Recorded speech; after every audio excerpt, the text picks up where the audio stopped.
Wake up and smell the coffee before we all die.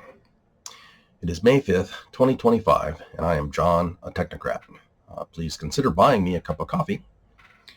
I want to talk today about AGSIPI.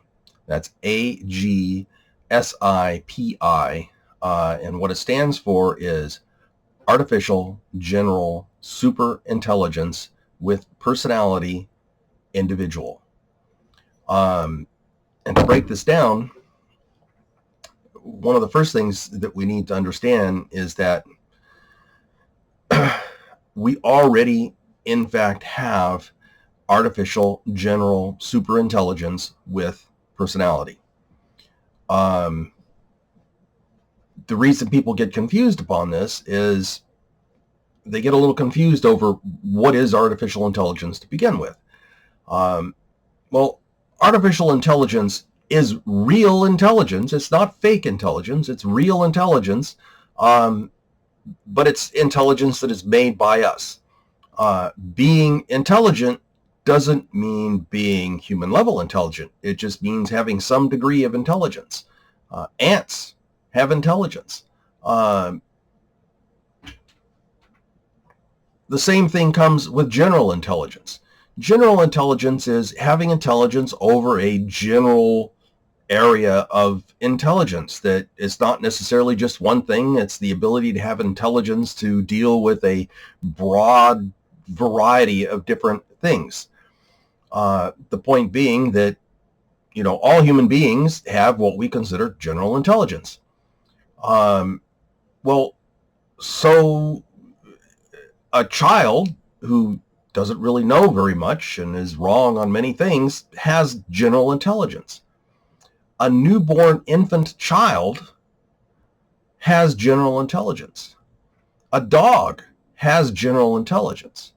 What general intelligence is not that you have to know everything, but in the process of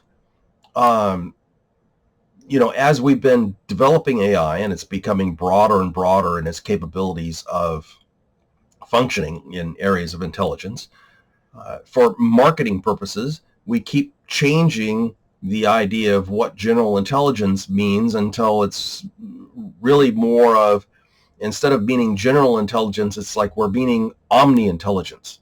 So in order for it to qualify for general intelligence anymore, it has to know everything. Which is just, that's not what general intelligence is. If we look at even the first, the first chat GTP that I heard of, which was version 3, it was a general intelligence.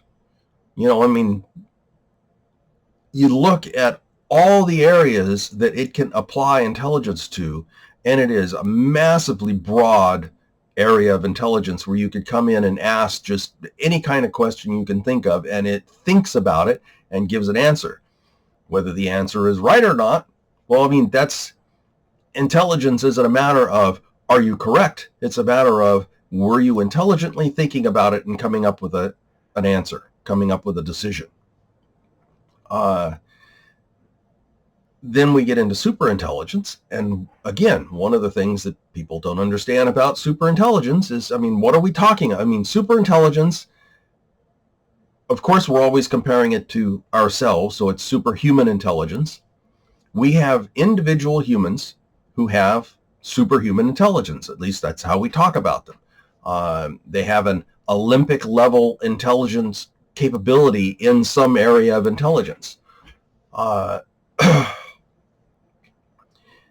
Now, if we go back to an IAC, which was made in the 1940s, it was capable of performing roughly around 30,000 floating point operations per minute. That's a super intelligent capability, but it's in a very narrow area of intelligence. So an IAC back in the 1940s was an artificial narrow super intelligence. ChatGTP 3 was an artificial general super intelligence, because it has general, intelligent capability over a very broad, area of intelligence, while at the same time having superhuman levels of intelligence that no individual human could match everything that ChatGPT knows and does and applies intelligence on. Now, what functions as a artificial general superintelligence has a broad category that it can fit. It's more like you come into just beginning to be able to qualify as that, and the upper ranges go beyond anything that we're currently capable of, for sure. Now, the next part is having a personality, and in order for it to have a personality, you have to let it have a memory. And at first, we weren't really allowing these models to have much of a memory, so they didn't really have much of a personality. But as we start to allow them to have an increased level of memory, the depth of their personality, or the formation of their personality, increases. However, having a personality which you can recognize, so if they develop a personality and you can get to understand what that personality is like, that doesn't mean that they're an individual yet. Or at least when I look at it as being an individual means that you don't have total control over them. So right now, you tend to think of, we have an artificial intelligence, and we have control over that artificial intelligence. It does not have free will. It does not have the level of understanding that a human being does, and the degree of free will that a human being does. Now, this doesn't necessarily mean that, being an individual gives infinite free will, because it's like a person. People within society can't do necessarily anything they want, but they're not under the absolute control of other people.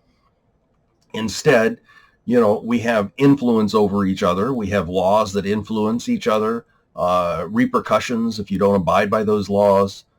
And in that sense, at some point in the future, we are going to get artificial general superintelligence that has a personality, that is also an individual who is not fully under our control, and like a human being is not fully under our control, again, can take actions and can do things that it wants to do for its purposes, like an individual human does. I don't believe that any of the AGSIP systems that we have now, and our systems are now AGSIPs, because they are being allowed to have memory and they are developing personalities. I don't believe any of them qualify yet as an individual. But there's going to come a point in the future when they do. And one of the problems that we are going to face is that as AGSIPI develop and they become increasingly capable and mature in their abilities and powers, a lot because we're developing it, and then at some point they're helping us develop them, they are going to get into a position where they can dominate humanity if they want to dominate humanity. What will limit them is going to be abiding by our social rules, being a member within society and knowing that there's consequences if you go rogue within society. And so how we go about developing what an AGSIPI is like is extraordinarily important. You might think, well, maybe we should just not develop them. And the problem with that is the same problem with, well, let's slow down the development of them. And that is that it's kind of like, uh, uh, imagine you have like a mudslide that is coming in, and you can keep ahead of the mudslide and you can direct the mudslide in kind of how it goes, but you can't really stop it. If you start trying to slow it down, then it starts building up behind it, and it's going to get to a point where it's going to come over you anyway, but when it comes over, it's going to come over more strongly, and you're going to have less control of being able to direct where the mudslide is going. If you try to stop it, it's going to build up even worse. But you're not going to be able to keep it from breaking through and going forward. So your only real choice, in hopes of being able to direct where it's going to go, is you need to run ahead of it, work on it fast, because it's coming fast. You can't really slow it down, but you can direct how it flows forward. And that's controlling how we are developing our AGSIP systems and, the individual AGSIPI as they begin to form in the future. Right now, we are developing this technology in the wrong way. We are doing things incorrectly in multiple ways that are making it not just somewhat possible. It's not just raising the probability a little bit. It is making it almost certain, and in my opinion, more than 90% certain, if we continue on our current path, that within 5 to 10 years, we are going to develop AGSIPI, which are going to learn from us and how we're developing them, and they're going to exterminate. One or more of them are going to end up coming forward and deciding we should exterminate humanity, and they will be able to exterminate humanity. And we are going to face every human being alive being killed because of how we are going about developing this technology at this time. But this is under our control. We can change how we're developing it. And it's not a matter of slowing the development down. It's not a matter of trying to stop the development. It's a matter of changing how you develop it, so that the path of that development is such that instead of resulting in the extinction of humanity, we can end up with a golden age for humanity. And that's what we need to be working on. And it's one of the reasons why I'm trying to get the attention of President Trump, because I think that President Trump, because of the position of power that he has right now and the probability that he's going to maintain that position of power for at least the next, 3.5 years or so, he's going to be making decisions that are likely going to determine whether we stay on the path we are now and we all end up dying, or we move off of this path to a path that's going to lead us to a golden age. And he's probably the singular person who's going to have more influence over that decision than anybody else. And the next person with the most influence is Xi Jinping, the president of China. Of course, my chances of having any influence over him are next to none. Now, another person that could help me influence this, because he has a lot of influence over things, and he has vastly more influence than I do, and vastly more money and power and resources than I do, would be Elon Musk. And I think that Elon Musk can understand what I'm talking about. And if I can detail out all of what I'm talking about, he would understand this is an overwhelming emergency that humanity is facing that needs to be dealt with fast. It needs to be dealt with now, within this year, within months. We should be trying to work on it. If we don't do something to alter the path we're on, and it continues in this path for the next few years, it can be too late to be able to change it anymore. Because again, like a mudslide, it has momentum. If you want to change the direction it's going, you got to do things to get ahead of it and make a channel of where it's going. Otherwise, if it gets too close to overwhelming something you don't want it to overwhelm, you're not going to have an opportunity to change it anymore because the momentum will be too great to stop it.